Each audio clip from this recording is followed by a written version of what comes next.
On Friday, the Supreme Court refused to interfere in a Delhi High Court order granting bail to student activists Natasha Narwal, Devangana Kalita, and Asif Iqbal Tanha, who have been booked under the anti-terror law in the Delhi riots conspiracy case.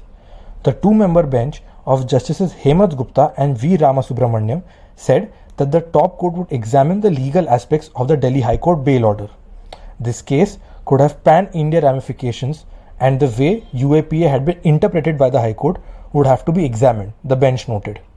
The three student activists were released on bail yesterday evening. Israel has launched airstrikes on the Gaza Strip for a second time since a shaky ceasefire ended last month's 11-day war. The strikes came on late Thursday after activists mobilized by Gaza's militant Hamas rulers launched incendiary balloons into Israel for a third straight day. There were no immediate reports of casualties from the strikes, which could be heard from Gaza City. Israel also carried out airstrikes early Wednesday, targeting what it is said were Hamas facilities without killing or wounding anyone. The mother of Siddiqui Kappan, the Kerala journalist arrested in October last year while on his way to Uttar Pradesh's Hathras to report on the alleged gang rape of a Dalit woman, has died. She was over 90 years old and had been ill for a long time. Her funeral will be held today, which means Mr. Kappan will not be able to perform her last rites or say goodbye to her. Earlier this week, a court in UP's Mathura dropped one case against Mr. Kappan and the others because the police had failed to complete the inquiry within the prescribed 6-month deadline. Indian representatives of microblogging platform Twitter appeared before the parliamentary panel chaired by Congress's Shashi Tharoor to discuss the issue of its guidelines and the misuse of its platform. During the deposition, Twitter India's public policy manager Shagufta Kamran and legal counsel Ayushi Kapoor represented Twitter before the panel. During the meeting, the panel asked the company if it follows the law or the land, to which a representative responded saying, "We follow our own policies," news agency ANI reported.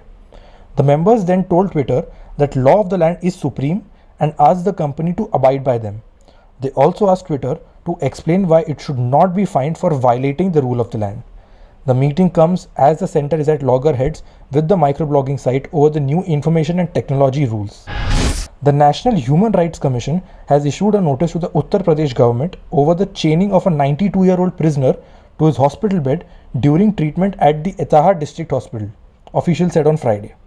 The NHRC has sought a report from the state government within 6 weeks of receipt of the notice. Last month, a photo of Baburam Balram Singh, a convicted murderer, sitting on a hospital bed with an oxygen mask on and his feet chained to the footboard was posted on social media.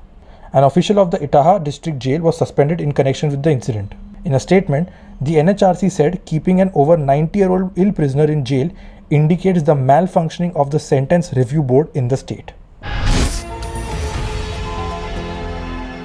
Now be the first to know about the latest updates on our new news app. Go on your Android or iOS, search for HW News Network. Download our app, choose the language you prefer to get updates in, and be up to date with the latest news.